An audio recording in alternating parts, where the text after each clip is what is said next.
কি উঠাইলেন? এইটুকু পেলেন?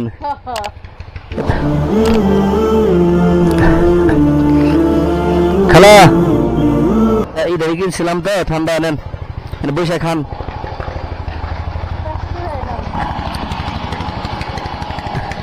কই কাজ করে আসলেন? বাসায় কাজ করেন না? দূরে নাকি না এখানেই? তাই না? দুপুরে খাওয়া দাওয়া করে আসলেন না? খাওয়া দাওয়া করে চলে আসেন। ছেলে মেয়ে আছে না? মেয়ে আছে, ছেলে নাই। স্বামী আছে না? মেয়ে বড়? ও এখন স্বামী স্ত্রী দুজনই আছেন খালি? যাক ভালো হয়েছে। খাই ফেলেন, পরে আবার খাইতে ভালো লাগবো না। ঠান্ডা ঠান্ডা আছে তো এখন, পরে খায় মজা পাবেন না। আপনার স্বামী কি করে? কাজ কাম করে না? গরমে কাজ করাই তো কষ্ট, যে গরম, শরীর চলে না তো। সারা মাস কাজ করেন না? 4 বছর ধরে না?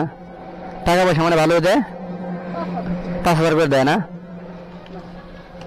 ঈদে মনে হয় একটু কাপড় চোপড় দেয় নাকি? ভালো লোকই পাইছেন মোটামুটি। হ্যাঁ, নাতিন তো খাবো, নাতিন হয়েছে অনেক করে না?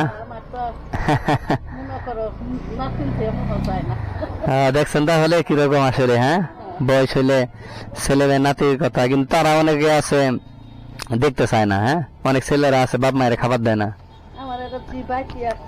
হ্যাঁ হ্যাঁ, আপনার এখানে খায়? এখন কি করা যাবে, কোথায় যাবে? হ্যাঁ, আত্মীয় হয়তো আপনি আছেন।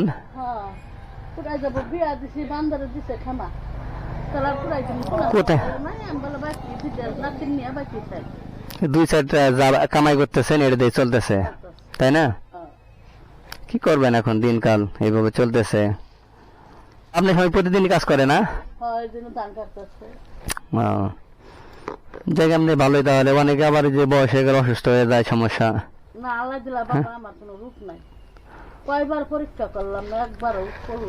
যা কষ্ট করেন আল্লাহ তাআলা এটা আপনারই করছে, তাই না?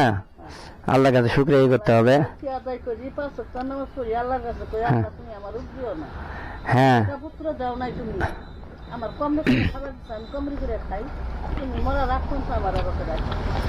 গরিব মানুষের আল্লাহ তাআলা এটা একটা নিয়ামত দিছে, রোগ বালাই কম হয়, নামাজ কালাম পড়েন, এটা অনেক ভালো। যাই হোক, নেন বসাইলাম,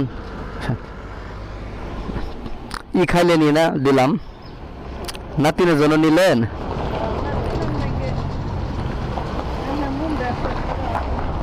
নেন।